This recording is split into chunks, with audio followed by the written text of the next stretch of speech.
우리 사랑하는 성도 여러분, 안녕하세요. 오늘 토요일 새벽 예배 함께 영상으로 참여하시는 여러분들, 우리 주님의 이름으로 환영합니다. 하나님께서 이제 주말을 또 맞이하게 하셨는데요.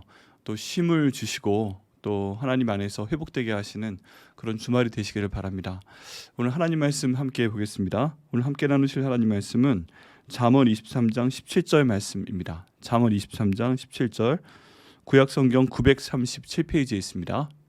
네, 구약성경 937페이지. 네, 한 절 말씀인데요. 같이 읽겠습니다. 시작.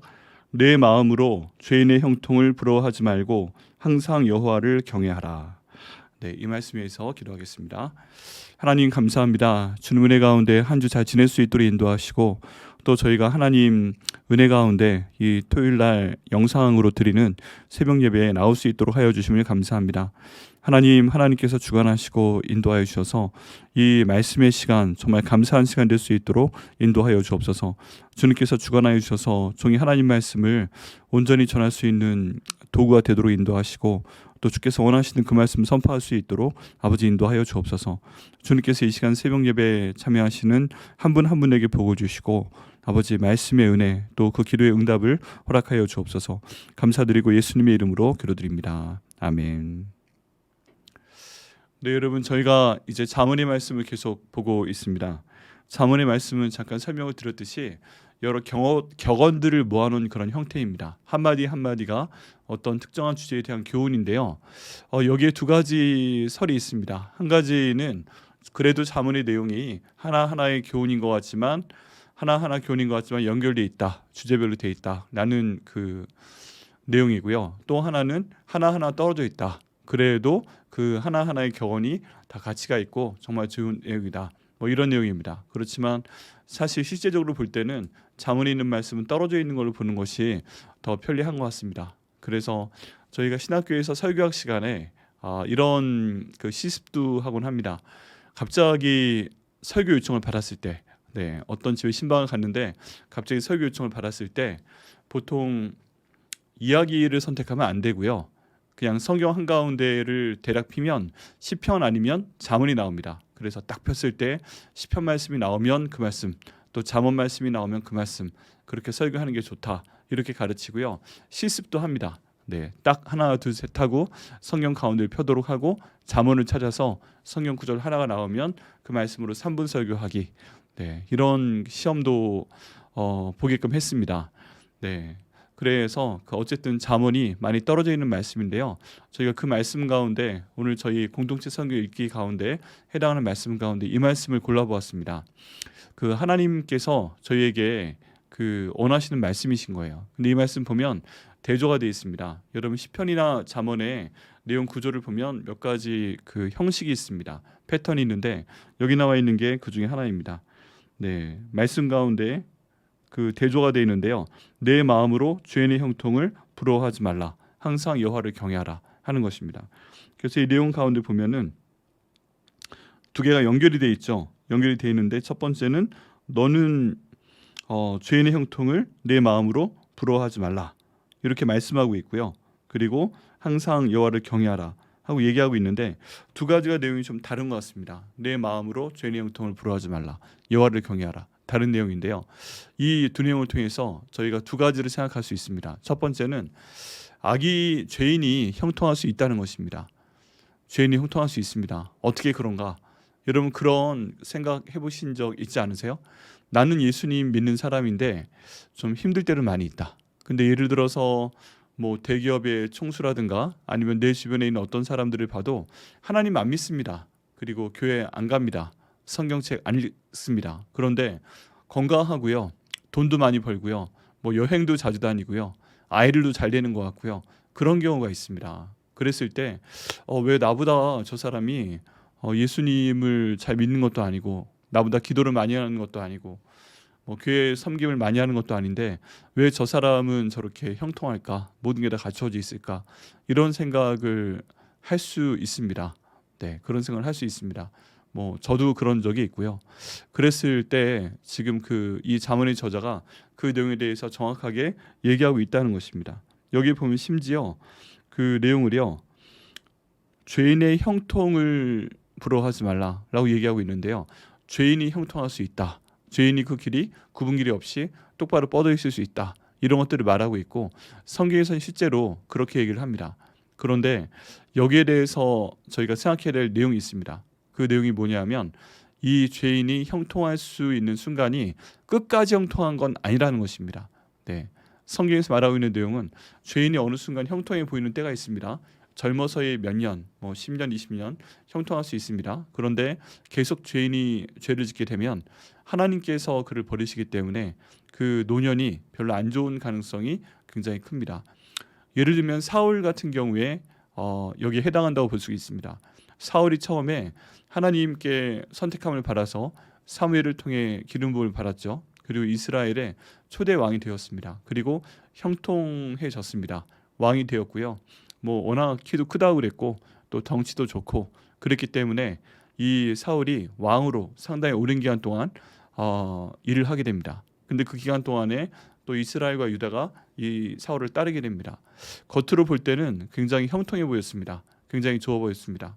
근데 중간에 어느새 사울의 마음이 교만해지고 하나님께서 기뻐하시지 않는 일들을 하게 됩니다. 예를 들어서 사무엘이 올 때까지 하나님께 번제를 드리지 말라라고 사무엘이 얘기를 했는데 하나님께 제사장만 예배를 드릴 수 있다는 것, 또 선지자만 예배를 드릴 수 있다는 것, 이런 것들을 알고 있음에도 마음이 급하니까 그냥 번제를 드려버리는 그런 경우가 한 번 있었습니다.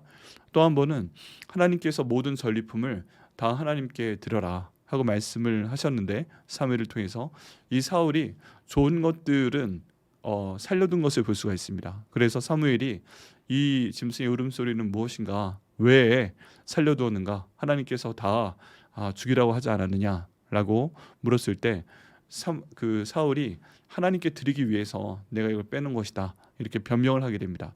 그래서 이런 한 번, 두 번, 몇 번의 사건을 거쳐서 하나님께서 결국 사울을 버리시는 것을 볼 수가 있습니다. 그리고 다윗을 세우시는 것을 저희가 성경 가운데서 확인할 수 있죠. 여러분, 죄인의 모든 진행 상태는 이와 비슷합니다. 죄인이 처음부터 죄인이 아닌 경우가 많이 있습니다. 죄인이 처음부터 죄인이 아니라 하나님의 사람인 경우도 있습니다. 그런데 이 하나님의 사람이 하나님께 복을 받은 다음부터는 이상하게 변화가 됩니다. 교만해지게 되고요. 또 나쁜 짓을 하게 되고요. 또 잘못을 해도 하나님께 회개하지 않게 되고요. 어느 순간에 하나님이 계신 거 알고 있지만 하나님이 안 계시는 것처럼 생각하고 행동하는 경우로 바뀌게 됩니다. 그때 하나님께서는 그 사람을 버리시거나 아니면 거기에 대해서 몇 번 경고를 보내십니다. 그리고 경고를 보내셔서 안 되면 그 다음에 벌을 내리시는 것이 성경 가운데 나와 있는 일종의 그 이야기 전개 방식입니다. 그렇기 때문에 저희가 이 첫 번째 말씀을 볼 때 이 사울의 경우를 기억을 해야 됩니다. 여기 말씀대로 죄인의 형통을 부러워하지 말라. 죄인의 형통을 부러워하지 말라. 처음에 사울이 왕이 됐을 때는 부러워할 만하지만 이제 하나님 앞에 죄인이 된 다음에는 어차피 죄인이 되었기 때문에 하나님께서 모든 것들을 평안하게 이끌어 주시지가 않습니다. 그렇기 때문에 저희가 이 말씀을 기억해야 됩니다. 죄인의 형통을 부러워하지 않게 하여 주옵소서 하고 기도를 해야 되고요. 또 그러다가 설령 마지막까지 죽는 순간까지 뭐 정말 형통해 보여도 하나님께서 심판대에서 심판하신다는 것을 저희가 기억을 해야 됩니다. 그리고 그 다음 말씀이 저희가 나갈 방향을 알려주고 있습니다. 죄인의 형통을 부러워하지 말되 여호와를 경외하라, 계속 경외하라 라는 말씀입니다. 저희가 항상 어려운 것은 무엇이냐면 불만을 표출할 만한 상황이 생길 때 하나님에 대한 경외함, 하나님에 대한 예배함, 하나님의 찬양함, 이런 것들은 상대적으로 줄어들게 됩니다. 또 그 열성이 떨어지게 됩니다. 그런데 지금 오늘 본문 같은 상황이 일어났을 때 그럼에도 불구하고 악인이 형통하고 나보다 잘 사는 것 같고 나보다 건강한 것 같고 나보다 돈이 많은 것 같고 나보다 잘 되는 것 같고 뭐 나보다 앞길도 더 창창한 것 같고 뭐 이런 것들을 볼 때요, 저희가 취해야 될 태도는 거기에 대해서 굳이 원망할 필요가 없다는 것입니다. 그리고 두 번째, 하나님을 계속 항상 경외해야 된다는 것입니다. 그럴 때요, 하나님께서 그 모든 마음을 받으시고 기도를 받으시고 또 하나님을 경외한 것에 대한 그 보상을 저에게 주실 줄 믿습니다. 꼭 하나님 믿는데 보상에 대한 얘기를 해야 되는가?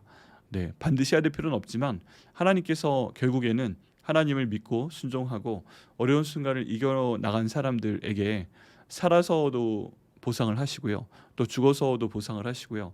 또 천국에 가서도 생명의 면류관을 세워 주신다. 이런 말씀을 하시는 것을 저희가 볼 수 있습니다. 자, 그렇기 때문에요. 이제 오늘 말씀 정리하겠습니다. 하나님께서 우리를 지금 살아가게 하시는데 모든 것이 다 만족하고 모든 것이 다 풍성한 것은 아닐 수 있습니다. 그런 상황에서도 저희가 하나님께 있는 모습 그대로 감사하는 것이 정말 필요합니다. 그리고 오늘 본문의 첫 번째 앞부분에 있는 말씀처럼 죄인의 형통을 부러워하지 않아야 됩니다. 그래서 같이 한번 기도해 보시죠. 하나님 아버지, 저희가 죄인의 형통을 부러워하지 않도록 인도하여 주옵소서. 두 번째 기도합니다. 하나님 아버지, 저희가 하나님을 항상 경외할 수 있도록 인도하여 주옵소서. 네, 이 말씀 오늘 기억하시고요. 또 이 기도 따라하신 것 오늘 하루 종일 해보시면서 마음 가운데 악인의 죄인의 형통함에 대해서 부러워하지 마시고요. 그것 때문에 질투하지 마시고요. 화내지 마시고요.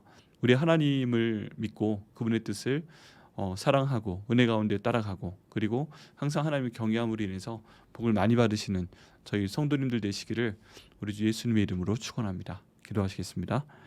하나님 감사합니다. 주님께서 오늘 말씀 나눌 수 있도록 주관하여 주심을 감사합니다. 하나님께서 인도하심을 통해서 저희가 오늘 말씀 배울 수 있도록 하여 주심을 감사합니다. 죄인의 형통함에 대해서 부러워하지 않도록 인도하여 주옵소서. 또 하나님을 항상 경외할 수 있도록 인도하여 주옵소서. 이 말씀에 순종해서 하나님께서 주시는 복을 받아 누리는 저희가 될 수 있도록 아버지 인도하여 주옵소서. 그리고 저희가 악인도 되지 않도록 죄인도 되지 않도록 하나님 인도하여 주옵소서. 죄인으로 형통할 만할 때 하나님께서 막아주시고 또 주님 하나님 은혜 가운데서 의인으로서 형통할 수 있는 복을 저희 가운데 허락하여 주옵소서. 이 모든 기도 이루어 주심을 감사드리고 예수님의 이름으로 기도드립니다. 아멘.